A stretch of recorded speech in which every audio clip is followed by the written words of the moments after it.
Before we continue, take a moment to thank the brave veterans who fought in Khe Sanh. Their sacrifice will never be forgotten. Imagine being trapped in a battlefield for 77 days, surrounded by the enemy, with little food, water, or sleep. Explosions shake the ground, bullets whiz past, and every moment could be your last. This was the Siege of Khe Sanh, one of the most intense and brutal battles of the Vietnam War. In January 1968, 6,000 U.S. Marines were stationed at Khe Sanh Combat Base, a remote outpost near the Ho Chi Minh Trail. They knew something was coming. Strange things were happening in the jungle. Patrols stopped leaving the base. Then a chilling warning came from a North Vietnamese officer. An attack was coming at midnight. On January 21, 1968, all hell broke loose. 20,000 North Vietnamese Army (NVA) troops launched a massive assault, determined to crush the Marines. The battle that followed was a nightmare. Soldiers fought in deep trenches, endured endless artillery fire, and survived on minimal supplies. It was a fight for survival. For over 2 months, the Marines stood their ground, proving their courage and resilience. The Siege of Khe Sanh became one of the most legendary battles of the Vietnam War. If you love history and stories of heroism, subscribe for more. In the weeks leading up to the Siege of Khe Sanh, the Marines could feel something was wrong. The jungle around them was too quiet. Strange things started happening that made their skin crawl. Shadows moved in the trees and eerie sounds echoed through the dense forest. It felt like they were being watched. Patrols were normally sent out to check the area, but suddenly they were ordered to stay inside the base. The gates were sealed shut. This was not a normal procedure. Something was coming. Then the Marines spotted enemy soldiers on a ridge 500 yards away. Without hesitation, they called in a 105mm howitzer strike. After about 12 shells, a Marine patrol was sent out to inspect the results. What they found was chilling: pools of blood and drag marks leading into the jungle. The enemy had suffered losses, but they had carried away their dead and wounded. The patrol requested permission to follow the trail into the trees, but the answer came back quickly: return to base immediately. The Marines were confused and uneasy. Why weren't they allowed to pursue the enemy? What were the commanders afraid of? Then something even more unsettling happened. A Vietnamese officer appeared outside the base's wire, holding a white cloth as a sign of truce. He delivered a terrifying message. At midnight, we will attack hills 861 and 881. By sunrise, the base will fall. With those words, he turned and walked away. The Marines spent the next few hours preparing for battle. They gripped their rifles, their eyes scanning the darkness, waiting for the enemy to strike. Midnight was coming fast. Then something truly terrifying happened. From deep in the jungle, laughter echoed through the night. It wasn't normal laughter. It was eerie, high-pitched, and inhuman. The Marines couldn't see them, but they knew. The enemy was already cutting through the first row of wire. At that moment, a green flare shot into the sky. And then, all hell broke loose.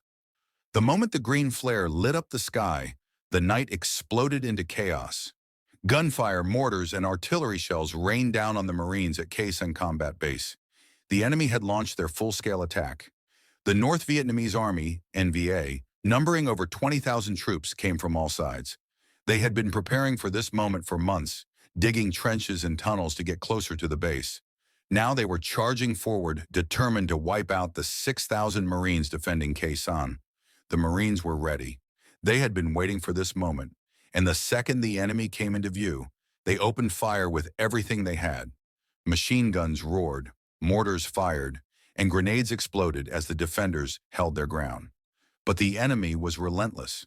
The NVA cut through the wire, ignoring their own heavy losses. Wave after wave of soldiers threw themselves at the defenses. Some managed to get inside, forcing brutal hand-to-hand combat in the trenches. Then the radio crackled with a chilling message. Enemy forces had been spotted near the southern wire. The Marines braced for another assault. Suddenly, a massive explosion shook the base. The NVA had hit an ammunition dump, causing a huge fireball that lit up the battlefield. The ground trembled as thousands of rounds of ammunition detonated, sending shrapnel in all directions. As if that wasn't bad enough, another artillery shell hit a stockpile of tear gas. A thick, blinding cloud spread across the base, choking the defenders. Marines coughed, their eyes burning, but they couldn't stop fighting. By morning, the first wave of the attack was over. The NVA had suffered heavy casualties, but they weren't finished. Then came the next horror. Rocket and artillery fire rained down again, just as the enemy officer had warned the day before. The hills around Khe Sanh were now in enemy hands and the base was completely surrounded. For the next 77 days, the Marines would be trapped inside Khe Sanh, facing constant bombardment, dwindling supplies, and the terrifying reality that at any moment, the enemy could come charging over the wire again. The Siege of Khe Sanh had truly begun. Would the Marines be able to hold the base? Or was this going to be another Dien Bien Phu, the famous battle where the French had been completely overrun? The next 2.5 months would decide their fate. Khe Sanh was not just any military base, it was a key position in the Vietnam War. The U.S. military had established it to disrupt the Ho Chi Minh Trail, a crucial supply route used by the North Vietnamese Army, NVA, to transport weapons, food, and troops into South Vietnam. For the North Vietnamese, Khe Sanh was an obstacle in their war effort. If they could destroy the base, they would gain complete control over the region, making it easier to launch attacks across South Vietnam. But there was another reason why Khe Sanh was so important: psychological warfare. The NVA wanted a major victory against the Americans, one that would weaken U.S. morale and turn public opinion against the war. Many historians believe that the Battle of Khe Sanh was designed to mirror the Battle of Dien Bien Phu in 1954, where the Vietnamese defeated the French, forcing them to leave Vietnam. The U.S. military, however, saw Khe Sanh as a test of American strength. They refused to abandon the base, believing that holding it would prove U.S. superiority and keep the enemy from advancing further south. This led to one of the bloodiest sieges in modern history. Both sides were willing to suffer enormous losses to control Khe Sanh.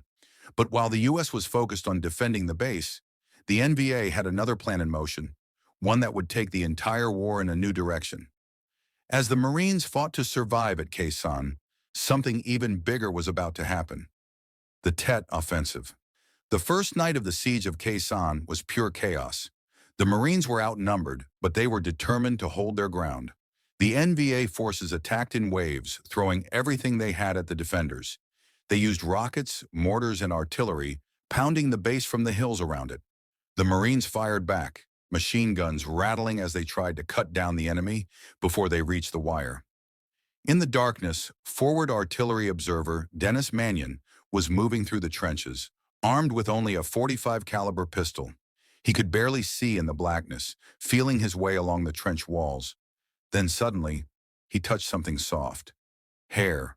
Before he could react, he realized it was an NVA soldier inside the base. Without hesitation, he pulled the trigger, taking down the enemy before moving forward to call in more artillery strikes.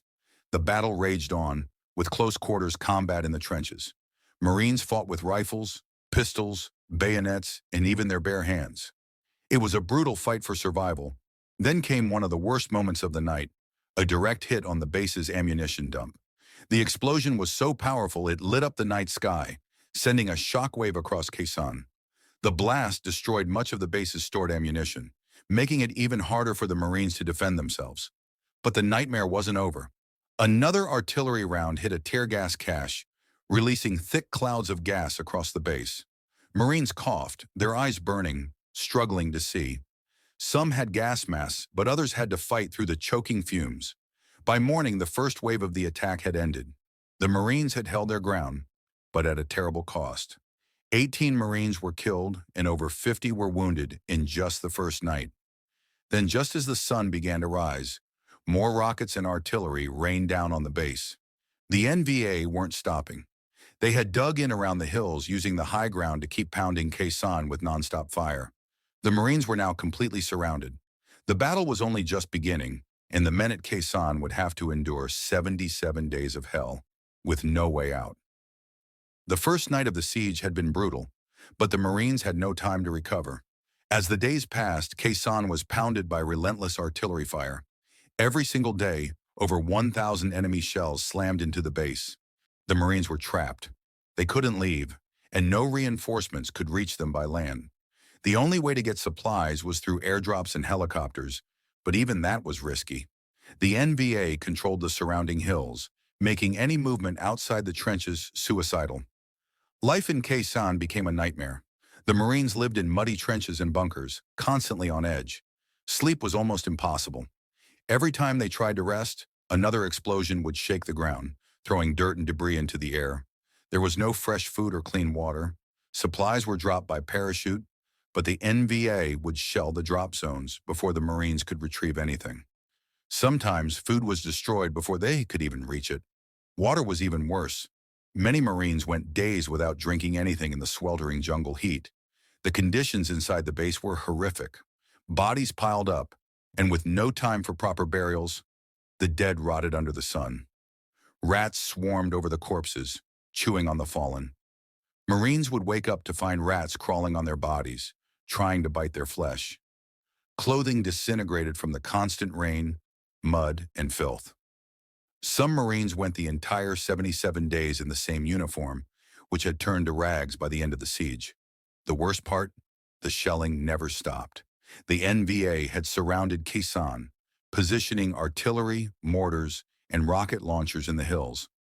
From their elevated positions, they rained down destruction every single day. No place was safe. If a Marine tried to step out of a bunker, he risked instant death. The constant bombardment had strange effects on the Marines. Many developed a condition known as shell shock, now called PTSD. The never-ending explosions and the fear of death made some soldiers freeze in terror, unable to function. Others became numb, no longer reacting to the horror around them. Despite all this, the Marines fought back fiercely. Every time the NVA launched an attack, the defenders held their ground, refusing to surrender. Close air support missions became the Marines' lifeline. B-52 bombers dropped tons of napalm and explosives, creating a ring of fire around Khe Sanh. Helicopters rushed in with supplies, but the NVA shot many of them down. 7 helicopters were destroyed in the first month alone. For the Marines, every day was the same: bombardment, hunger, exhaustion, and death. They had no idea how long they could last. But they refused to break. As the siege continued, the U.S. military planned a desperate operation to break the enemy's grip on Khe Sanh. The Marines at Khe Sanh were fighting against impossible odds. Outnumbered nearly 4-1, they faced daily artillery barrages, sniper fire, and relentless ground attacks. The NVA was determined to crush them, but the Marines refused to surrender. Every day, the enemy bombarded the base with rockets, mortars, and heavy artillery. Some Marines started to joke bitterly, calling Khe Sanh hell on earth. The reality was no joke. 1,000 shells rained down daily, shattering bunkers and turning trenches into mass graves. Even those who weren't hit directly suffered from shell shock, their ears ringing, noses bleeding, and minds numb from the constant explosions. At night, the danger increased. The NVA would use the darkness and fog to launch surprise attacks. They would crawl through the wire, trying to sneak into the trenches. In some cases, they succeeded, leading to horrific close-quarters combat. Marines fought with bayonets, knives, and even their bare hands to push the enemy back. One Marine later described it as the closest thing to World War I trench warfare that anyone had seen in modern times. The trenches were filled with mud, blood, and the stench of rotting bodies. Despite their suffering, the Marines fought back ferociously. Every time the NVA attacked, they were met with a wall of fire. The defenders used M16 rifles, machine guns, grenades, and mortars to stop the enemy from breaking through. Snipers picked off targets from hidden positions. But the biggest advantage the Marines had was air support. B-52 bombers, fighter jets, and helicopters launched devastating strikes on enemy positions. Tons of napalm and explosives were dropped daily, turning the jungle into a firestorm. Some airstrikes were so powerful that entire enemy battalions were wiped out in minutes. Even with air superiority, Khe Sanh remained a death trap. Supplies were running low. The Marines were surviving on canned rations and whatever water they could get. Helicopters had only 25 seconds to land, unload supplies, and take off before the NVA targeted them with mortar fire. Many were shot down before they even reached the ground. By the end of the first month, 7 helicopters had been destroyed. The situation inside the base was becoming desperate. As the siege dragged on, the Marines began to wonder if they would make it out alive. The enemy showed no signs of stopping. Every night they heard the chilling sound of NVA soldiers laughing and whispering just beyond the wire, waiting for their next attack. Would Khe Sanh fall, just like the French at Dien Bien Phu? The U.S. military knew they had to act fast. A massive operation was being planned to break the siege and save the trapped Marines before it was too late. By March 1968, the situation at Khe Sanh was critical. The Marines had been trapped for over 2 months, enduring constant bombardment, hunger, and exhaustion. Supplies were running dangerously low, and the NVA showed no signs of stopping. If the siege continued much longer, the base might not survive. The U.S. military knew they had to act fast. They launched Operation Pegasus, a massive air and ground offensive designed to break through enemy lines and rescue the Marines at Khe Sanh. The 1st Air Cavalry Division, one of the most elite units in the U.S. Army, led the assault. They used a combination of helicopter airlifts, artillery barrages, and close air support to push back the NVA forces. The operation was also supported by U.S. Marines, South Vietnamese troops, and armored units, all fighting to reopen the road to Khe Sanh. The battle was fierce. The NVA had spent months digging trenches, bunkers, and tunnels in the hills surrounding the base. They fought desperately, knowing that losing Khe Sanh would be a massive defeat for them. But the U.S. forces had a major advantage: firepower. B-52 bombers, fighter jets, and heavy artillery pounded enemy positions, forcing the NVA to retreat. Helicopters dropped troops behind enemy lines, cutting off their escape routes. By April 8, 1968, after nearly 3 months of brutal fighting, U.S. forces finally broke through and reached Khe Sanh. The Marines, who had been trapped for 77 days, were finally rescued. The Siege of Khe Sanh was officially over. However, the battle had come at a terrible cost. Hundreds of U.S. troops had been killed or wounded, and thousands of NVA soldiers had died trying to take the base. With the siege broken, the U.S. military faced a difficult decision. Should they keep the base or abandon it? The answer would come just a few months later, in one of the most controversial moves of the entire war. Even though Operation Pegasus had successfully broken the 77-day siege, the U.S. military faced a tough decision. Should they continue defending Khe Sanh or abandon it? By June 1968, the decision was made. Khe Sanh would be evacuated. The base had become too costly to defend, and its strategic importance had diminished after the Tet Offensive changed the course of the war. The evacuation had to be done carefully and in secret. If the NVA realized the base was being abandoned, they could launch a final assault and wipe out the remaining Marines. Over the next few weeks, thousands of troops, weapons, and equipment were quietly withdrawn.